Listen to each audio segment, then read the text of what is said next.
नमस्कार। एनटिभी कोहलपुर समाचारमा स्वागत छ। म नवीन नेपाली र सांकेतिकरणमा हुनुहुन्छ दोबासे रति बस्नेत। हिन्दू नेपालीहरूले धुमधामको साथ मनाउने तिहारको रौनक गाउँदेखि बजारसम्म छ। फूलहरूको झकेझकाउ र बस्तीहरूको रंगीन उज्यालो त छँदैछ, तमाम दुःख बिर्सेर हर्षको बहार छ। आज कुकुरको पूजा गरिएको छ भने तिथिको घटबडको कारण आजै धनकी देवी लक्ष्मीको पूजा गरिँदैछ। आजको समाचारमा सरकारले प्लास्टिक तथा कृत्रिम फूलको मालाको उत्पादन, आयात तथा बिक्रीमा लगाएको प्रतिबन्ध र यसको प्रभाव कस्तो छ, कतै फूलको उत्पादन त कतै मादलको तालका समाचारहरू प्रस्तुत गर्नेछौँ र समाचारमा हुनेछन् देश विदेश र खेलकुदका प्रसङ्गहरू। तर सुरुमा प्रमुख समाचार। यमपञ्चकको तेस्रो दिन आज कुकुर तिहार धनधान्य, ऐश्वर्य र सम्पन्नताकी प्रतीक लक्ष्मीको पनि आजै पूजा गरिँदै देउसो खेल्न प्रशासनको कडाई। प्लास्टिक र कृत्रिम फूलका मालाको उत्पादन, आयात र बिक्रीमा सरकारको प्रतिबन्ध, तर कञ्चनपुरमा प्लास्टिकको माला बेच्नेहरू सक्रिय। तिहारमा खेलिने देउसी भैलोमा मादलको प्रयोग घट्दै, विद्युतीय स्पिकरको बढ्दो प्रयोगले लोकभाकाको मौलिकता नै सङ्कटमा। बेलायतको नयाँ प्रधानमन्त्रीमा अहिलेसम्म 2 जनाको औपचारिक दाबी, ऋषि सुनकका पक्षमा 136 सांसदको सार्वजनिक समर्थन। र विश्वकप क्रिकेटमा बङ्गलादेशसँग नेदरल्यान्ड्स पराजित, वर्षाको कारण दक्षिण अफ्रिका र जिम्बाब्वे बीचको खेल बिना नतिजा टुङ्गियो। समाचार अब विस्तारमा। हिन्दू नेपालीहरूको दोस्रो ठुलो चाड तिहार अन्तर्गत आज घरको रेखदेखमा वफादार मानिने कुकुरको पूजा आज गरी कुकुर तिहार मनाइएको छ।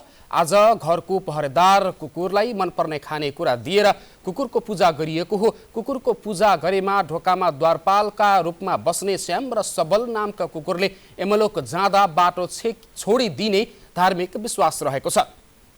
तिथिको गडबडको कारण आजै लक्ष्मी पूजा पनि परेको नेपाल पञ्चाङ्ग निर्णायक विकास समितिका अध्यक्ष प्राध्यापक श्री कृष्ण अधिकारीले बताउनु भएको छ। यमपञ्चक अन्तर्गत आज धनधान्य, ऐश्वर्य र सम्पन्नताकी प्रतीक लक्ष्मीको पूजा आराधना गरी श्रद्धा भक्तिपूर्वक मनाइँदैछ।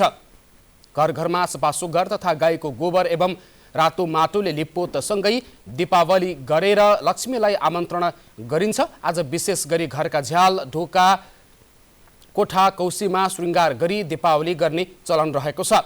लक्ष्मी पूजा र दीपावली गरिने कार्तिक कृष्ण औँसीको रातलाई सुखरात्रि समेत भन्ने गरिन्छ। लक्ष्मी पूजाको लागि आज बेलुका चामलको पिठो र अबिरले लक्ष्मीको पाइला बनाई लक्ष्मी आउने बाटो बनाउने प्रचलन रहेको छ। दीपावली गरिसकेपछि पूजा कोठामा दियो, कलश र गणेश सहित लक्ष्मी स्थापना गरेर गरगहना, पैसा, धान, चामल, फलफुल, सेलरोटी र फूलमाला चढाई विधिपूर्वक लक्ष्मीको पूजा आराधना गरिन्छ। आज घरमा लक्ष्मी पूजा गरेपछि धन दौलत तथा अन्य सामान घर बाहिर पठाई लक्ष्मी बाहिर जान्छन् भन्ने धार्मिक विश्वास रहेको छ। तिहारमा रातिको समयमा खेलिने देउसी भैलोमा हुन सक्ने आपराधिक घटना न्यूनीकरण गर्न प्रशासन कार्यालयहरूले कडाई गर्न थालेका छन्। पाल्पामा राति 9 बजेसम्म मात्रै देउसी भैलो खेल्न आग्रह गरिएको छ। जिल्ला प्रशासन कार्यालय पाल्पाले तिहारको बेला राति 9 बजेसम्म मात्रै देउसी भैलो खेल्न अनुमति दिएको हो। प्रशासनले एक सूचना जारी गरी राति 9 बजेसम्म मात्र देउसी भैलो खेल्न र देउसी भैलो खेल्दा घरबेटीको स्वीकृति लिन साथै निर्वाचन आचार संहितालाई समेत पालना गर्न प्रमुख जिल्ला अधिकारी जगन्नाथ पन्तले आग्रह गर्नुभएको छ। यस्तै आउँदो मङ्सिर 4 गते हुने प्रतिनिधि तथा प्रदेशसभा निर्वाचनको कारण देखाउँदै डोटी प्रशासनले पनि जिल्लाभर रातिको 8 बजेपछि हुने देउसी भैलो कार्यक्रम माथि रोक लगाएको छ। चुनावी गतिविधि निरन्तर जारी रहेको भन्दै प्रशासनले तिहारमा खेलिने देउसी भैलोको कार्यक्रममा कडाई गरेको हो।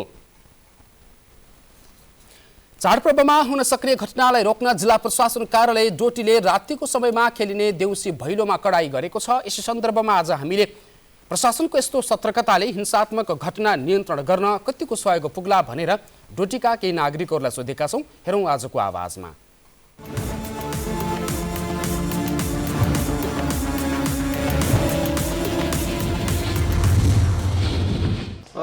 एक प्रकारले त सही हो। यो हाम्रो अब के भनौँ भोलिको हिसाबले अनेक घटनाको कारणले अनि हाम्रो परम्परा अनुसार त हामी देउसी भैलो खाना खाइसकेपछि राति 12-1-2 बजेसम्म नै खेल्छौँ। प्रतिबन्ध सरकारले लगाएको अब राम्रै हो, नराम्रो होइन, किनभने अनेकौँ घटना घट्न सक्छन्। त्यही कारणले सरकारले राम्रै नियम लगाएको हो। त्यो हाम्रो परम्परा अनुसार त हामी अब आफ्नो गाउँ छिमेक टोलमा भैली राति नै खेल्छौँ, दिउँसो पनि खेल्छौँ। एक कुराले चाहिँ ठिकै हो पनि जस्तो लाग्छ, किन भन्दाखेरि अहिले देशमा यो जुन गतिविधि भइरहेका छन् रातिका बिचमा होइन, धेरै घटनाहरू घट्ने क्रमलाई नियन्त्रण गर्नको लागि चाहिँ यो 9 बजेपछि यो प्रतिबन्ध लगाएको ठिकै पनि हो जस्तो लाग्छ। र अर्को हिसाबले भन्नुपर्दाखेरि हाम्रो जुन रीतिरिवाज छ र देउसी भैलो माग्ने क्रममा चाहिँ राति अब दिउँसो माग्ने कुरा त्यति सही हुँदैन, त्यही भएर राति खेल्ने गरिन्छ।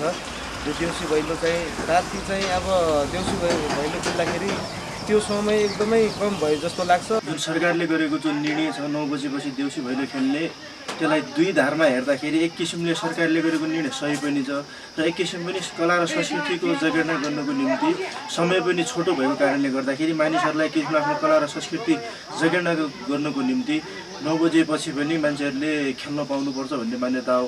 अब 9 बजेसम्म मात्र खेल्न प्रतिबन्ध गर्नुको कारण भन्दाखेरि सरकारले गर्नुको कारण के हो भन्दाखेरि चाहिँ यो अपराधिक क्रियाकलाप हुने जो छ, हत्या हिंसा ग्याङ फाइटहरू, त्यो किसिमका लागु दुर्व्यसनी सम्बन्धीमा फँसेका केटाहरू जो छन्, त्यसले गर्दाखेरि किसिमको हिंसात्मक गतिविधि हुने भएको कारणले गर्दाखेरि स्वाभाविकले पनि सरकारले त्यसमा प्रतिबन्ध लगाउन खोजेको हो। एक हिसाबले ठिक पनि हो, एक हिसाबले अलिकति नरमाइलो पनि छ त्यसमा होइन।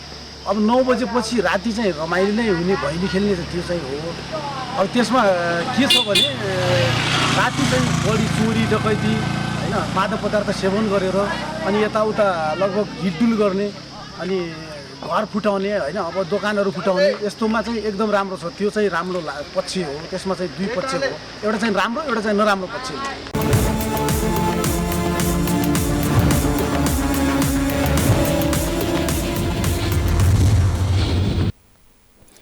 सल्यानका फूल खेती गर्ने किसानलाई फूल टिप्न र बेच्न भ्याइ नभ्याइ भएको छ। तिहारको अवसर छोपेर बारीबाटै मखमली, सयपत्री जस्ता फूल बिक्री हुन थालेपछि फूल खेती गर्ने किसानहरू उत्साहित देखिएका छन्। यो दृश्य सल्यान शारदा नगरपालिका पटनेरीमा रहेको साथी पुष्प फार्मको हो।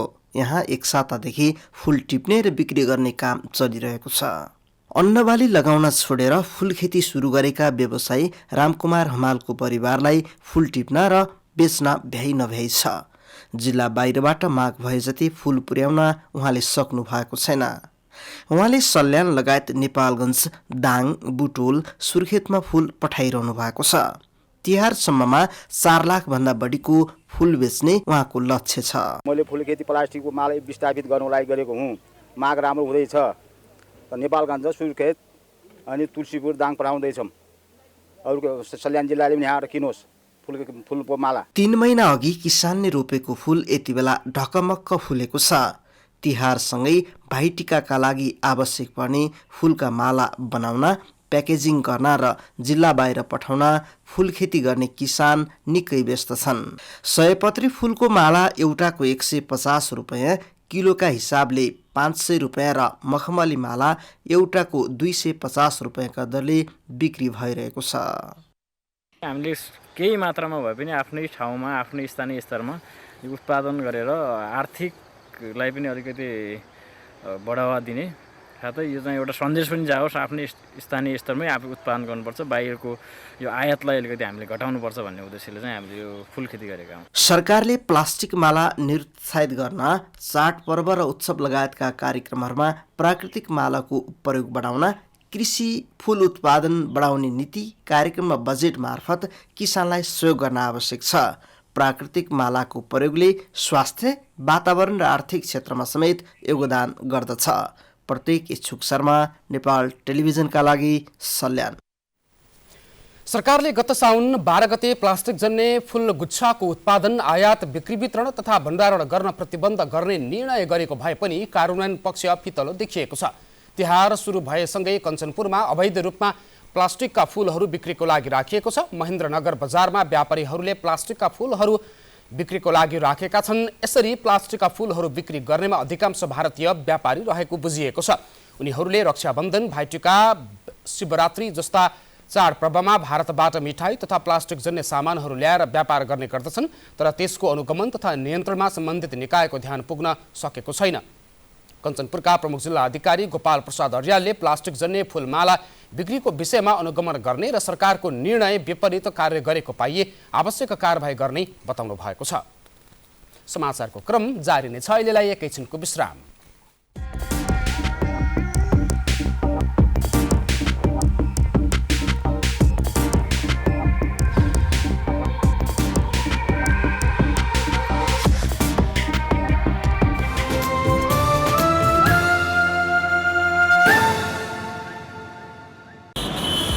सवारी चलाउँदा अथवा यात्रा गर्दा ध्यान दिनुपर्ने कुराहरू। मादक पदार्थ सेवन गरी सवारी नचलाऊ। चालकले मादक पदार्थ सेवन गरेको थाहा पाए यात्रुले प्रहरीलाई खबर गरौँ। जेब्रा क्रसिङबाट बाटो काटौँ र सिट क्षमताभन्दा बढी यात्रा नगरौँ। सवारी चलाउँदा मोबाइल फोनको प्रयोग नगरौँ र सडकमा ध्यान केन्द्रित गरौँ। सवारी साधनको छतमा बसेर यात्रा नगरौँ र पैदल हिँड्दा सकभर फुटपाथको प्रयोग गरौँ। रातिको समयमा अरू सवारी साधनलाई बाधा हुने गरी हाइलाइटको प्रयोग नगरौँ। ट्राफिक नियम मिचेकोमा गर्व होइन, लाज मान्ने गरौँ।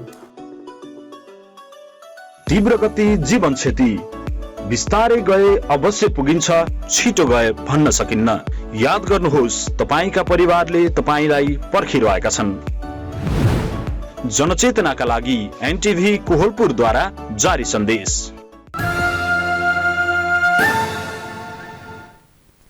विश्रामपछि समाचारमा पुनः स्वागत छ। अब बाँकी समाचार। देउसी भैलो खेल्न मादलको सट्टा अहिले विद्युतीय स्पिकरको प्रयोग बढ्न थालेको छ, जसले गर्दा मादलको आवाज नै गाउँघरबाट हराउने जोखिम छ। अर्कोतर्फ मादल बनाउन चाहिने आवश्यक सामग्रीको समेत अभाव हुन थालेपछि मादल बनाउनेहरू समस्यामा पर्न थालेका छन्। लमे नगरपालिका वडा नम्बर 4 अर्नुवा निवासी लालबहादुर कुमारलाई कुनै समय मादल बनाउन थाल्दा फुर्सद निकाल्न मुस्किल पर्थ्यो। 4-5 घरमा मादल बनाउने काम चल्थ्यो। बिहानदेखि साँझसम्म मादलको आवाजले गाउँ गुन्जयमान हुन्थ्यो। तर अचेल गाउँमा मादल बनाउने घर घटेका छन्। मादल बनाउन आउनेको सङ्ख्या पनि घट्दै गएपछि मादल बनाएर गुजारा चलाउनेहरू अन्य पेसामा आबद्ध भएका छन्। डेगमा गीत बजाएर नाचगान तथा भैलो खेल्न थालिएपछि मादलको संस्कृति हराउँदै जान थालेको लालबहादुर कुमारले बताउनुभयो। पहिलेको पालामा धेरै मादल आउँथ्यो बुवाहरूको पालामा र अहिले हाम्रो पालामा धेरै कम भइरहेछ। मादल बनाउने मान्छे पनि पातलो भइरहेछ। चाडपर्वको सिजनमा मादल बनाउन गाउँ आउनेहरू धेरै हुन्थे। चाडपर्व भित्रीको महसुस पनि सबैले गर्न पाउँथे। तर अहिले गाउँ सुनसान छ। मुस्किलले 10-12वटा मादल बनाउन मानिस आएका छन्। 5 वर्षदेखि मादल बनाउन आउनेहरूको सङ्ख्यामा कमी आएको स्थानीय हरिकुमार श्रेष्ठले बताउनुभयो। अब डेगहरू अनि बाजासाजा बजाएर नाच्ने गीत गाउने अब भएको हुनाले पनि तपाईँको यो हाम्रो पुरानो संस्कृतिहरू कम हुँदै जाँदा र मादलहरूको जुन हाम्रो संस्कृति छ मादल बजाउने तिनी कम हुँदै आएको मैले हल्का महसुस गरेको छु। तर पछिल्लो समय मादल बनाउन चाहिने खमारीको काठ, व्रतको लागि गाई गोरुको छाला पाउन मुस्किल पर्ने गरेको केन्द्र बहादुर कुमारले बताउनुभयो। मादल बनाउने सामानको अवस्था अब अहिले गाह्रो छ। अब छाला पाउन भने के भन्छ, अब व्रत भन्ने चिज पाउनै गाह्रो भइगयो।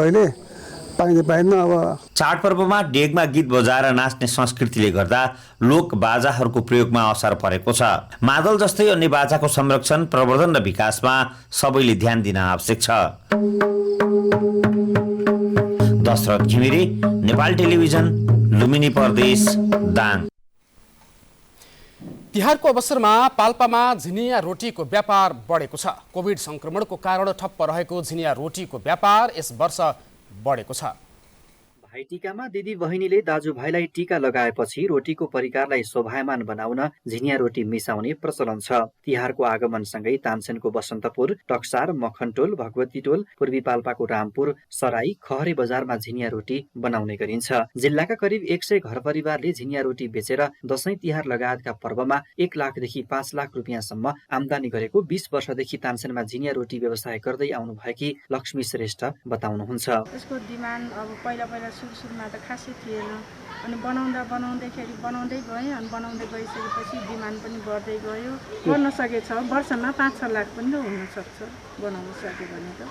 रोटी परिकारको पर्वको रूपमा परिचित तिहारमा घर घरमा झिनिया रोटी नपाके रोटीको परिकार नै अपुरो हुन्छ भन्ने स्थानीय मान्यता रहेको छ। नेवारी समुदायमा बढी चलन चल्तीमा रहेको झिनिया रोटी आजभोलि अन्य समुदायमा पनि लोकप्रियता बढ्दै गएको झिनिया रोटी खरिदका लागि आउनुभएकी भगवती पाण्डे बताउनुहुन्छ। दाजुभाइलाई मिठो मिठो परिकार खुवाउने, टिका लगाइदिने, लामो आयुको कामना गर्ने भएर अनि त्यहाँदेखि यो झिनिया पनि एउटा रोटी मध्येको एउटा परिकार पर्छ। त्यसैले हामीले किनेर खुवाउने गर्छौँ बनाएर। बजारमा 70 रुपियाँ दर्जनदेखि 500 रुपियाँ दर्जनसम्मका झिनिया रोटी बिक्री हुँदै आएका छन्। पाल्पामा बनाएको झिनिया रोटी बुटोल, नारायणगढ, पोखरा र काठमाडौँसम्म बिक्री हुँदै आएको छ। सुनिल कार्की, नेपाल टेलिभिजन, लुम्बिनी प्रदेश, पाल्पा। 1 महिना अघि देखिएको परिश्रम लगानी गरी सामान बिक्ने आशामा बसेका कोहार समुदायले तयार पारेको माटोको भाँडा बजारमा फाटफुट मात्र बिक्री भएपछि निराश बनेका छन्। नेपालीहरूको चाड तिहारमा अत्यधिक खपत हुने माटोका सामग्रीहरू अहिले बिक्र नै छोडेपछि कपिलवस्तुका कोहारहरूको पेसा सङ्कटमा पर्न थालेको छ। महिनादेखिको परिश्रम लगानी गरी सामान बिक्ने आशामा बसेका कोहार समुदायले तयार पारेको माटाका भाडा बजारमा फाटफुट बिक्री भएपछि उहाँहरू निराश बनेका छन्। नेपालीहरूको दोस्रो ठूलो चाड तिहारमा अत्याधिक खपत हुने माटाका सामग्रीहरू बिक्नै छाडेपछि कपिलवस्तुका कोहारहरूको पेसा सङ्कटमा परेको हो। माटोको सामग्रीलाई विस्थापित गरी प्लास्टिकका झालर मेणबत्ती प्रति सर्वसाधारणको आकर्षण बढेपछि उहाँहरू चिन्तित बनेका हुन्। तिहारलाई लक्षित गरी 1 महिना अघिदेखि माटाका दिया लगायतका सामग्री तयार गरी बसेका कोहार र कसगढ जातिहरू यति बेला निराश बनेका छन्। अहिलेको बिक्रीले परिश्रम र ज्याला नै उठ्न मुस्किल परेको र तिहारको बेला बत्ती बाल्न प्रयोग गरिने दियो, खुतरुक्के, गमला, गाग्री लगायतका सामग्री अहिले न्यून मात्रामा बिक्ने भएकाले अहिलेको बिक्रीले परिश्रम र ज्याला नै उठ्न मुस्किल परेको छ। विद्युतीय प्लास्टिकको झिलमिली बत्ती, मेणबत्ती र अन्य प्लास्टिकको सामग्रीको प्रचलन गाउँदेखि शहरसम्म बढेपछि आफ्नो पेसा नै सङ्कटमा परेको यशोधरा गाउँपालिका 7 का शिवकुमार कोहार बताउँछन्। तो बाबू 1 महीना से बना है और बत्ती पत्ती सब लगा है घर में, डालर फालर, इस वजह से अनाज विकास है तो हमन का पेट पर्दा कैसे चले। आज बजारे में हम देखो दिया पड़ा बिकते नहीं है। माटोको भाडा बनाएर जीवकोपार्जन गर्दै आएका कपिलवस्तुका कोहार र कसगढ जातिहरू यो पेसामा टिक्नै मुस्किल परेको उहाँहरूको दुखेसो छ। कपिलवस्तुको सदरमुकाम तौलियामा लाग्ने साप्ताहिक हाट बजारमा समेत उहाँहरूले तयार गरेको सामग्री बिक्री हुन छाडेको छ। सामग्री बनाउनका लागि चाहिने माटो, रातो माटो, दाउरा सहित कठिन परिश्रमबाट बनाएको सामग्री बिक्री नहुँदा निकै नै दुख लागेको कोहारहरूको दुखेसो छ। वासुदेव वर्मा, नेपाल टेलिभिजन, लुम्बिनी प्रदेश, कपिलवस्तु। आगामी मङ्सिर 4 गते हुने निर्वाचनको लागि विभिन्न मन्त्रीहरूले हेलिकप्टर चढेर प्रचार प्रसार गरेको भन्दै निर्वाचन आयोगले जानकारी माग गरेको छ। मन्त्री वा अन्य पदाधिकारीबाट सरकारी कोषबाट रकम बेहोर्ने गरी कुन प्रयोजनको लागि हेलिकप्टर सेवा प्रयोग भएको छ भन्ने विषयमा आयोगलाई जानकारी गराउन प्रधानमन्त्री तथा मन्त्री परिषदको कार्यालयलाई निर्देशन दिने निर्णय गरिएको हो। मन्त्रीहरूले हेलिकप्टर प्रयोग गरी विभिन्न स्थानमा गई निर्वाचन प्रचार प्रसारसँग सम्बन्धित गतिविधि गरेको भनी आयोगमा विभिन्न माध्यमबाट उजुरी समेत परेको आयोगले बताएको छ। आयोगले प्रधानमन्त्री, विभिन्न राजनीतिक दलको उच्च नेतृत्वमा रहेका व्यक्ति तथा मन्त्रीहरू समेतले हेलिकप्टर सेवा प्रयोग गर्दा लागेको खर्चको व्यवहार सरकारी कोषमा पर्छ पर्दैन स्पष्ट गरी लेखी पठाउन तथा निर्वाचन आचार संहिता लागू भएपछिको विवरण पेश गर्न निर्देशन दिएको हो। चोकचौतारादेखि गाउँघरमा चुनावी चर्चा बढिरहेको बेला कञ्चनपुरका किसानलाई कामको चटारो छ। दलका नेता कार्यकर्ताहरू भोट माग्न घर दैलोमा हिँडिरहेको बेला मतदाता भने खेतीपातीको काममा व्यस्त छन्। मङ्सिर 4 मा हुने प्रतिनिधि र प्रदेश सभा सदस्य निर्वाचनका लागि दलहरू यति बेला घर दैलो अभियानमा छन्। सत्ता तथा प्रतिपक्षी दलहरू गठबन्धन गरेर चुनावी मैदानमा हुमिए पनि मतदातामा भने चुनावको खासै उत्साह देखिँदैन। उनीहरू कोही धान भित्र्याउन व्यस्त छन् त कसैलाई तरकारी लगाउन भ्याइ नभ्याइ छ। तिहारमा बजारमा ल्याउने गरी लगाइएका काउली, बन्दा, रायो लगायतका तरकारी पानीले नोक्सान गरेको छ, जसले गर्दा किसानले चुनावको महसुस गर्न पाएका छैनन्। उनीहरूलाई चुनाव भन्दा बढी खेतीपातीकै चासो छ। धान खेती गर्यो, सागसब्जी खेती गर्यो, खुर्सानी लगाएको छ, अब गोभी बेर्ना सब खेती गरेको। मिना मात्रै होइन, कृष्णपुर नगरपालिका 6 का कीर्तिमान डङ्गौरा र भीमतत्व नगरपालिका 16 का स्थानीय बिट्टो राणालाई पनि चुनावी रौनकले छोएको छैन। उनीहरू पानीले नोक्सान गरेको तरकारीलाई कसरी चाँडै तयार गर्ने र बिक्रीका लागि बजारमा पुर्याउने भन्ने चिन्तामा छन्। ठिक्क रोक्यौँ कि ठिक्क पानी वर्षे सब भक्क लगाएको रहेछ, कोही मर्यो कोही गल्यो। तिहारमा त भइजान्थ्यो, आसौँ त अब पछिल्लो पानी नआइदिए राम्रो हुन्छ। आसा साल त पानीले सब बिगारेको छ। एक फेर लगायो पुरा खत्म भयो, फेरि अब आजी लगाउन लाग्यो। प्रदेश र प्रतिनिधि सभाको निर्वाचनका लागि मनोनयन प्रक्रियापछि उम्मेद्वारहरू मत माग्दै गाउँघरमा पुग्न थालेका छन्। तर वर्षाले धानबाली भित्राउने तथा तरकारी लगाउने समय घरिकिएको छ, जसले गर्दा मतदाताहरूलाई चुनावको भन्दा बढी खेतबारीकै चिन्ता छ। दुर्गा उपाध्याय, नेपाल टेलिभिजन, सुदूरपश्चिम प्रदेश, कञ्चनपुर। समाचारको क्रम जारी नै छ, एकैछिनको विश्राम।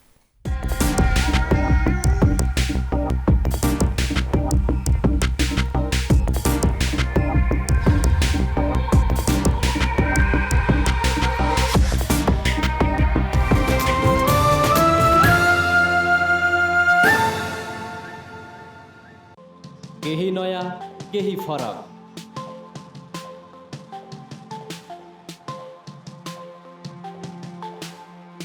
राष्ट्रिय सञ्चारको मेरुदण्ड नेपाल टेलिभिजनको प्रादेशिक च्यानल एनटिभी कोहलपुर, पश्चिम नेपालको लुम्बिनी, कर्णाली र सुदूर पश्चिमको एक मुष्ट आवाज,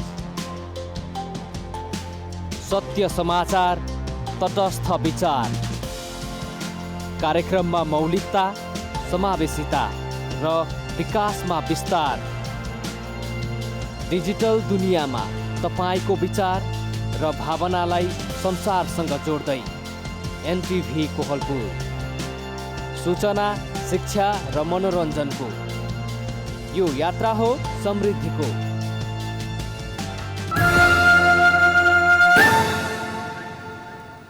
तपाईँ एनटिभी कोहलपुर हेर्दै हुनुहुन्छ। अब बाँकी समाचार। भोलि दिउँसो सूर्यग्रहण लाग्दैछ। दिउँसो 4 बजेर 52 मिनेटदेखि झन्डै 33 मिनेटसम्म नेपालमा सूर्यग्रहण देखिने नेपाल एस्ट्रोनोमिकल सोसाइटीले जनाएको छ। दिउँसो लाग्ने खण्डग्रास सूर्यग्रहण पहाडी र खुल्ला क्षेत्रबाट मात्रै देखिनेछ। खण्डग्रास सूर्यग्रहणमा चन्द्रमाले सूर्यको केही भाग मात्र छेकेको देखिनेछ। नाङ्गो आँखाले भने ग्रहण नहेर्न सोसाइटीका अध्यक्ष सुरेश भट्टराईले बताउनु भएको छ। विशेष किसिमको चस्मा लगाएर वा पानीमा छाया पारेर मात्र हेर्न सकिने उहाँले जानकारी दिनुभयो। अब अन्तर्राष्ट्रिय समाचार।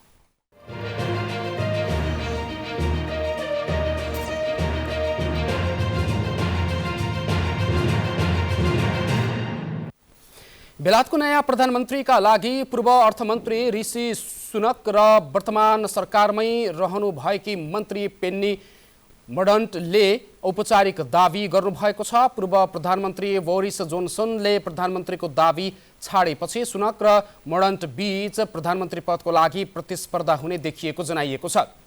कन्जर्भेटिभ पार्टीको 1922 समितिले नयाँ नेता चयन गर्ने गर्छ र नयाँ नेताको लागि उम्मेदवारी मनोनयन गर्न कम्तीमा 100 सांसदको समर्थन चाहिन्छ। सुनकका पक्षमा हालसम्म 136 सांसदले सार्वजनिक समर्थन गरिसकेका छन्। मोडर्नको पक्षमा अहिलेसम्म 23 जना सांसदले मात्र समर्थन गरेको जनाइएको छ। 357 सांसद रहेको कन्जर्भेटिभ पार्टीभित्र अझै धेरै सांसदहरू मौन रहेका छन्।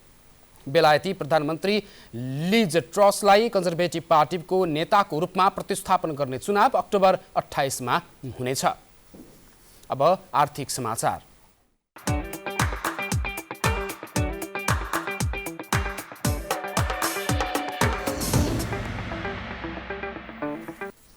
पाल्पाको भैरवस्थानमा रहेको साहसिक खेल जिपलाइनमा पर्यटकको आकर्षण बढेको छ। गत वैशाखदेखि सञ्चालनमा आएको जिपलाइनमा पछिल्लो समय युवाहरूको उपस्थिति तुलनात्मक रूपमा बढेको पाइएको छ। भैरवस्थान मन्दिरको आडैमा रहेको जिपलाइनमा पर्वको बेला घुम्न र मन्दिर दर्शनको लागि आउने पर्यटकहरूको चाप बढेको हो। करिब 1 किलोमिटर लामो जिपलाइनमा चढ्न जिल्लाका विभिन्न स्थानसँगै छिमेकी जिल्लाबाट समेत दैनिक पर्यटकहरू आउने गरेको जिपलाइनका सञ्चालक देव बहादुर पचभैयाले जानकारी दिनुभएको छ। साहसिक मानिने भए पनि पछिल्लो समय पर्यटकहरूको रोजाइमा परेको र यसबाट आर्थिक कारोबार बढेको छ। अब खेलकुद समाचार।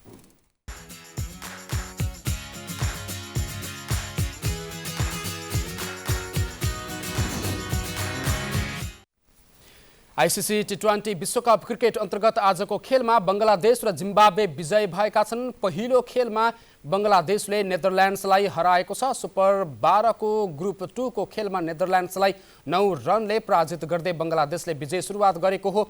जितको लागि 145 रनमा पछ्याएको नेदरल्यान्ड्सले 20 ओभरमा सबै विकेट गुमाएर 135 रन बनायो। यसअघि होबार्टमा टस हारेर पहिला ब्याटिङ गरेको बङ्गलादेशले निर्धारित 20 ओभरमा 8 विकेट गुमाउँदै 144 रन बनाएको थियो। यस्तै दक्षिण अफ्रिका र जिम्बाब्वे बीच आजै भएको दोस्रो खेल वर्षाले प्रभावित भएपछि बिना नतिजा टुङ्गिएको छ। यससँगै दुवै टिमले 1-1 अङ्कमा चित्त बुझाएका छन्। अब मौसम।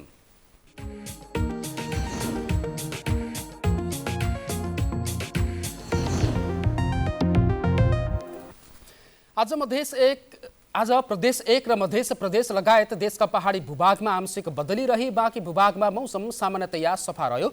आज राति प्रदेश 1 र मध्य प्रदेश लगायत देशका पहाडी भूभागमा आंशिक बदली रही बाँकी भूभागमा मौसम सामान्यतया सफा नै रहनेछ। अब मौसम सम्बन्धी थप विवरण।